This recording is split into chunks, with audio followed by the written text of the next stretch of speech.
হযরত ইব্রাহিম আলাইহিস সালাম কিয়ামতের দিন তার নিজের পিতা সম্পর্কে সুপারিশ করবেন। রব্বুল আলামিন, আমার আব্বার জন্য সুপারিশ করতেছি, মেহেরবানি করে জাহান্নাম থেকে তারে আপনি রক্ষা করুন। আল্লাহ রব্বুল আলামিন বলবেন, ইব্রাহিম, তোমার সুপারিশ মঞ্জুর হবে না। প্রিয় ভাই সব, একটু মাথা খাটান, চিন্তা করেন। উলুল আযম পয়গম্বর, জাতির পিতা। কে জাতির পিতা? চিল্লায় বলুন, কলিজা সাফ করে ফেলুন। মুসলমানদের জাতির পিতা হাফিজ আবি কেউ হতে পারে না।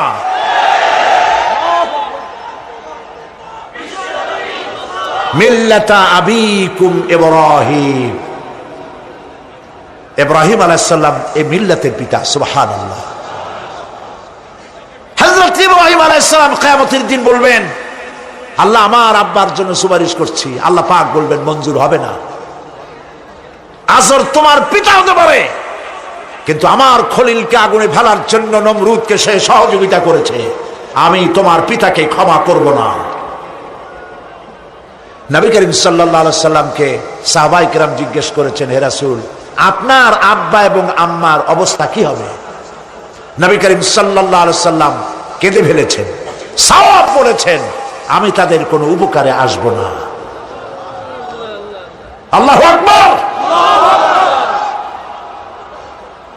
আপনি মনে করছেন নাকি যে ইয়া নবী সালাম আলাইকা বলি অমনি নবীর সুপারিশ পাবেন? এত সহজ। কতগুলো রসগোল্লা খাইলেন আর বড় একটা মিছিল করলেন আর অমনি চলে যাবেন? পৃথিবীর সব মানুষ, সাহাবায়ে কেরাম বাদ দেন, পৃথিবীর সমস্ত মানুষ একত্রিত হয়ে আবু তালেব রাসূলুল্লাহকে যে ভালোবেসেছেন, ওর 1000 ভাগের 1 ভাগও সারা দুনিয়ার মানুষ রাসূলুল্লাহকে ভালোবাসতে পারবে? পারবে? নিজের ছেলে আলীকে, আলী রাদিয়াল্লাহু তাআলা আনহুকে আলাদা বিছানায় শোয়াইয়া, ছোট্ট মানুষ হযরত আলী আলাদা জায়গায় রাখিয়া, মুহাম্মদুর রাসূলুল্লাহ সাল্লাল্লাহু আলাইহি ওয়াসাল্লাম এতিম মানুষ, তারে কলিজার সাথে বুকের মধ্যে আশ্রয় করে দিয়ে আগলে রেখেছেন বুক ভরে। সেই আবু তালেব মৃত্যুর সময় নবী করিম সাল্লাল্লাহু আলাইহি ওয়াসাল্লাম বলেছিলেন, চাচা, একটিবার আমার কানে তাওহীদের কালেমা শোনায় দেন। আবু তালেব, তার কিসমতে ছিল না কালেমা। মরে যাওয়ার পর একজন সাহাবী বলেছিলেন, ইয়া রাসূলুল্লাহ, মৃত্যুর সময় আবু তালেবের মুখ আমি নড়তে দেখেছি, তিনি কালেমা পড়েছেন সম্ভবত। রাসূলুল্লাহ সাফ বলেছেন, আমি শুনি নাই। এত ভালোবাসার পরেও হাদিস শরীফে এসেছে আবু তালেব জাহান্নামে যাবে। কোথায় যাবে? জাহান্নামে। সবচাইতে কম আযাব হবে কার? আবু তালেবের। কম আযাবটা কি? হাদিস শরীফে এসেছে কম আযাব হলো জাহান্নামের আগুন দিয়ে 1 জোড়া জুতা তৈরি করে আবু তালেবের পায়ে পরিয়ে দেওয়া হবে। সেই জাহান্নামের আগুনের তৈরি করা জুতার তাপে আবু তালেবের মাথার ঘিলুগুলো টকবক করে বউ পড়তে লাগবে। এত ভালোবেসে যদি কিয়ামতে উপায় না হয়, আপনি ইয়া নবী সালাম আলাইকা, ইয়া রাসূল সালাম আলাইকা, আর কতগুলো জিলাপি খাইলেন, বড় একটা মিছিল করলেন। প্রিয় ভাই সব, এইসব বেদাত ছাড়ুন, এগুলি সুস্পষ্ট বিদআত। রাসূলুল্লাহকে ভালোবাসবেন, সাহাবীরা যেভাবে ভালোবেসেছেন ওইভাবে ভালোবাসবেন। আল্লাহ রাব্বুল আলামিন বলেন, যালিকাল ইয়াউমুল হক ফামান শাআ আত্তাখাযা ইলা রাব্বিহি মাআবা। এই দিনটি অবশ্যই আসবে, সেদিনটি নিশ্চিতভাবে আসবে। আর এখন যার ইচ্ছা সে তার রবের দিকে অগ্রসর হোক। ইন্না আনজারনাকুম আযাবান করিবান ইয়াওমা ইয়ানজুরুল মার'উ মা কদ্দামাত ইয়াদাহু ওয়া ইয়াকুলুল কাফিরু ইয়া লাইতানি কুনতু তুরাবা। ইন্না আনজারনাকুম আযাবান করিবা, খুব নিকটবর্তী একটি আযাব সম্পর্কে আমি তোমাদেরকে সতর্ক করে দিলাম। কে বলতেছেন? আল্লাহ পাক। লক্ষ্য করুন আল্লাহ কি বলছেন, খুব নিকটবর্তী একটি কঠিন শাস্তি, আযাব, অর্থাৎ কিয়ামত। এ সম্পর্কে আমি তোমাদেরকে সতর্ক করে দিলাম। ইয়াউমা ইয়ানজুরুল মারউ মা কদ্দামাত ইয়াদা, সেদিন প্রত্যেকটি লোক যা সে পাঠিয়ে দিয়েছিল এখানে, অর্থাৎ যা করেছিল সেগুলি সে দেখতে পাবে। আর তখন ওয়ায়াকুলুল কাফিরু ইয়া লাইতানি কুনতু তুরাবা, সেই কিয়ামতের ময়দানে অবস্থা দেখে কাফেররা বলবে, আহারে মানুষ না হইয়া যদি মাটি হইয়া যেতাম, যদি মাটি হতাম, যদি মানুষ না হয়ে না জন্মতাম, আজ এই হাসরের ময়দানে এইখানে এই বিচারের মুখোমুখি হতাম না, মাটি হইলে বরং অনেক ভালো হতো। এই পৃথিবীতে আমরা এসেছি, চলে যাব, যাওয়ার আগে এই কোরআন একটি বিশাল জনগোষ্ঠী এমন বানাতে চেয়েছে, যে জনগোষ্ঠী এই কোরআন দিয়ে একটি বিশাল সমাজ গড়বে, রাষ্ট্র গড়বে, এমন রাষ্ট্র গড়বে যেই রাষ্ট্রে দুঃখ থাকবে না, অশান্তি থাকবে না, যেখানে সুখ থাকবে, সমৃদ্ধি থাকবে, আর কিয়ামতের দিন আল্লাহর জান্নাতে তারা চলে যাবে। তেমন একটি সমাজ কি আমরা চাই? সবাই বলেন, সেরকম একটি সমাজ কি আমরা চাই? প্রিয় ভাই সব, কিয়ামতের দিন আমরা যেতে চাই জান্নাতে। কোথায় যেতে চাই বলেন? জোরে বলেন। এই জান্নাতে যাওয়ার জন্য, এই জান্নাতে যাওয়ার জন্য দুইটা কাজ করতে হবে। কয়টা কাজ? আল্লাহ রাব্বুল আলামিন বলেন, ফামান কানা ইয়ারজু লিকাআ রাব্বিহি ফালইয়ামাল আমালান সালিহান ওয়ালা ইউশরিক বিইবাদাতি রাব্বিহি আহাদা। আল্লাহ পাক বলেন, যে বা যারা আমার সঙ্গে দেখা করতে চায় কিয়ামতে, দুইটা কাজ করা লাগবে। বলেন কয়টা কাজ? একটা হলো নেক আমল। কি আমল বলেন? নেক আমল। নেক আমল কারে বলে? নেক আমল করতে হলে আবার দুইটা শর্ত লাগে। এক নম্বরে কাজটা করতে হবে আল্লাহরে খুশি করার জন্যে। কারে খুশি করার জন্য? একটা মাদ্রাসা বানাইছি যাতে লোকেরা বলে যে বড় একটা মাদ্রাসা বানাইছে, এই জন্য মাদ্রাসা বানাবেন, মসজিদ বানাবেন, হসপিটাল বানাবেন, যা কিছু করেন নিয়ত হবে আল্লাহকে খুশি করা। নিয়ত হবে কারে খুশি করা? আল্লাহ পাককে খুশি করা। এই হলো নেক আমলের প্রথম শর্ত, কাজ হবে আল্লাহকে খুশি করার জন্য। দুই নম্বরে কাজটি হতে হবে সুন্নতে নববী সাল্লাল্লাহু আলাইহি ওয়াসাল্লামের উপরে। মনে থাকবে, দাড়ি রাখবো। কেন রাখবো? রাসূলের সুন্নত। রাখবো কারে খুশি করার জন্য? আল্লাহ খুশি করার জন্য। রাখবো কার মতো? রবীন্দ্রনাথের মতো, কার্ল মার্কসের মতো, কবির মতো নয়। রাখতে হবে কার মতো? নবীর মতো। বুঝে নেন, কাজটা হতে হবে আল্লাহকে খুশি করার জন্য। দুই নম্বরে কাজটা হতে হবে সুন্নতে নববী সাল্লাল্লাহু আলাইহি ওয়াসাল্লামের উপরে হতে হবে। তাহলে এ হলো এক নম্বর। জান্নাতে যাওয়ার জন্য, আল্লাহর সাথে দেখা করার জন্য এক নম্বরের কাজ হলো নেক আমল। বলেন এক নম্বরের কাজ কি? দুই নম্বরের কাজ ওয়ালা ইউশরিক বিইবাদাতি রাব্বিহি আহাদা। আল্লাহ রাব্বুল আলামিনের ইবাদতের সাথে কাউকে শরীক স্থাপন করা যাবে না। আমরা যারা মুসলমান, অধিকাংশ মুসলমান শিরকের ভিতরে মুবতালা হয়ে আছে। বিশ্বাস করেন কিনা বলেন? কাফেরেরা তো মুশরিক আছেই, ওরা তো মুশরিক আছেই, কিন্তু আমরা মুসলমানেরা আমাদের আমলের মধ্যে, আমাদের অজান্তে সবের নিয়তে অনেক শিরক আমরা করে বসি। নাউজুবিল্লাহ। বলেন নাউজুবিল্লাহ। এই জন্য আমি বারবার সতর্ক করি, নিজেকেও করি, আপনাদেরকেও করি। এই কারণে করি, শিরকের গুনাহ আল্লাহ মাফ করবেন না। ইন্না শিরকা লা যুলমুন আযীম। শিরক মস্ত বড় অপরাধ, জুলম, আল্লাহ মাফ করবেন না। আল্লাহর কাছে কান্দে কান্দে মাপ চাওয়া লাগবে যে আল্লাহ শিরক থেকে আমাকে রক্ষা করো, বাঁচাও। অনেক গোপন শিরক আছে। মাজারে যান, পীর সাহেবের কাছে যান, মনে যদি নিয়ত থাকে উনি ফু দিলে আমি ভালো হবই, উনি তাবিজ দিলে আমার বাচ্চা হবেই, উনি আমারে দয়া করলেই আমার ব্যবসায় উন্নতি হবেই, এইটার নাম শিরক। এটার নাম কি? ওয়াইজা সাআলতা ফাসআলিল্লাহ ওয়াইজা ইসতাআনতা ফাসতাইন বিল্লাহ। যা বলার আল্লাহরে বলো, আর যা চাওয়ার কার কাছে চাও? চিল্লায় বলেন। কলিজাটাকে পরিষ্কার করে যান আজকের মাহফিলে। এই কলিজায় কারো প্রতি কোনো ভয় রাখবো না আল্লাহ ছাড়া। ভয় করবো কারে বলেন? মহব্বত আল্লাহ ছাড়া, এত বেশি মহব্বত আর কাউকে করব না।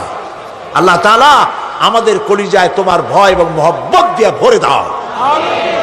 জান্নাতের মধ্যে আল্লাহ পাক হুরদের সঙ্গে জান্নাতীদের বিয়ের ব্যবস্থা করে দিবেন। কোরআনে কারিমে আল্লাহ পাক বলেন, মুত্তাকিইনা আলা সুরুজিম মাসফুফাতিন ওয়া যাওয়াজনাহুম বিহুরিন ঈন। সামনাসামনি ভাবে সাজানো সারি সারি আসন সমূহের উপর তারা ঠেস লাগায় বসে থাকবে, আর আল্লাহ রাব্বুল আলামিন হুরদের সাথে জান্নাতীদের বিয়ের ব্যবস্থা করে দিবেন। যেসব হুরের সঙ্গে বিয়ে হবে তাদের আল্লাহ পাক বিবরণ দিচ্ছেন কি রকম হবে তারা। লাম ইয়াতমিসহুন্না ইনসুন ওয়ালা জান। এর পূর্বে জিন এবং ইনসান এদেরকে কেউ স্পর্শ করে নাই। কি রকম তারা?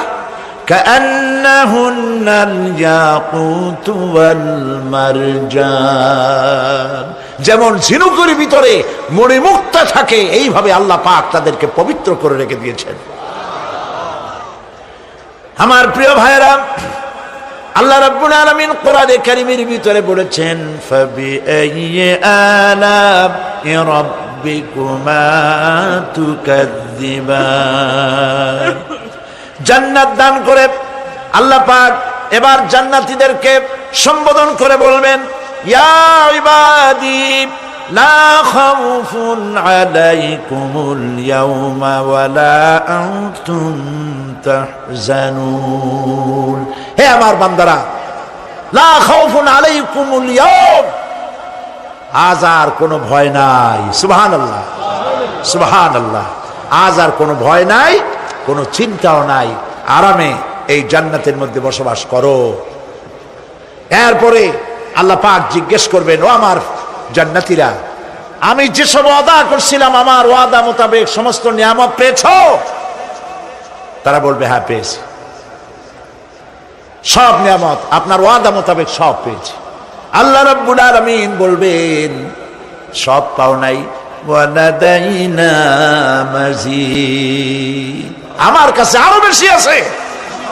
সুবহানাল্লাহ, আমার কাছে আরো বেশি আছে। জান্নাতীরা বুঝবে না সে আরো বেশিটা কি, এর থেকে আর বেশি কি। প্রিয় ভাই সব, নবী করিম সাল্লাল্লাহু আলাইহি সাল্লাম বলেছেন, জান্নাতের সুখ আর শান্তি কোন চোখ নাই যা দেখেছে, যা কোন অন্তঃকরণ নাই যা কল্পনা করতে পেরেছে। এই জান্নাত মুত্তাকিদের জন্য আল্লাহ রাখছেন। সুবহানাল্লাহ। জান্নাতীরা ভাবতেও পারবে না সেই নিয়ামতগুলি কি। প্রিয় ভাই সব, সেই মুহূর্তে আল্লাহর নবী মুহাম্মদ রাসূলুল্লাহ সাল্লাল্লাহু আলাইহি ওয়াসাল্লাম বলবেন, রব্বুল আলামিন, আমার উম্মতেরা জান্নাতীরা বুঝতে পারে নাই আপনার কাছে কি নিয়ামত আরো বেশি আছে। আমার এই উম্মতেরা জান্নাতীরা আপনার ওয়াদা মোতাবেক সব পেয়েছে, কিন্তু একটি জিনিস এখনো তাদের কিসমতে হয় নাই। সে জিনিসটা হলো, যারা তার রবকে না দেখে শুধু কোরআন আর হাদিসের কথা শুনে আরবের ঘুম হারাম করে তাহাজ্জুদের নামাজ আদায় করেছিল, চোখের পানি ফেলেছিল, যারা জান্নাত দেখে নাই, জাহান্নাম দেখে নাই, আপনাকে ভয় করে যারা জীবন পরিচালনা করেছিল, যারা আপনাকে দেখে নাই, না দেখে শুধু কোরআন হাদিস বিশ্বাস করে যারা অকাতরে নিজেদের জীবন বিলায় দিয়েছিল, এই জান্নাতীরা এখন পর্যন্ত তার রবকে দেখতে পারে নাই। আল্লাহ রাব্বুল আলামিন তার সামনে থেকে ৭০,০০০ পর্দা সরে যাবে। আল্লাহ পাক বান্দাদের আরজি পুরা করার জন্য জান্নাতীদের সামনে তিনি জালোয়া ফরোজ হবে। কোরআন শরীফের ভিতরে আল্লাহ পাক বলেন, জান্নাতীরা তারা আল্লাহর দিকে, জান্নাতীরা তার রবের দিকে তাকিয়ে থাকবে, আর রব তার বান্দাদের দিকে তাকায়া থাকবে। প্রাণ ভরে জান্নাতীরা রবকে দেখবে, সুবহানাল্লাহ, আল্লাহ পাককে দেখবে। প্রাণ খুলে আজ দোয়া করি রব্বুল আলামিন, জান্নাতের যেই পরিবেশে, যেই জায়গায় তুমি দয়া করে তোমার গোলামদেরকে তুমি নিজেই দর্শন দিবে, দেখা দিবে। মনিব গো, ও আমাদের রব, আজ এই বিশাল জনসমুদ্র নিয়ে তোমার দরবারে আবেগ ভরা কণ্ঠে বলি, যে অনুষ্ঠানটি তুমি এমন মুবারক অনুষ্ঠান করবে যেখানে তুমি জান্নাতীদেরকে দেখা দিবে, ওই জান্নাতের কোনো একটি, ওই অনুষ্ঠানের কোনো একটি কোনায় কানায় আমাদেরকেও দাঁড় করাইয়া দেখার তৌফিক।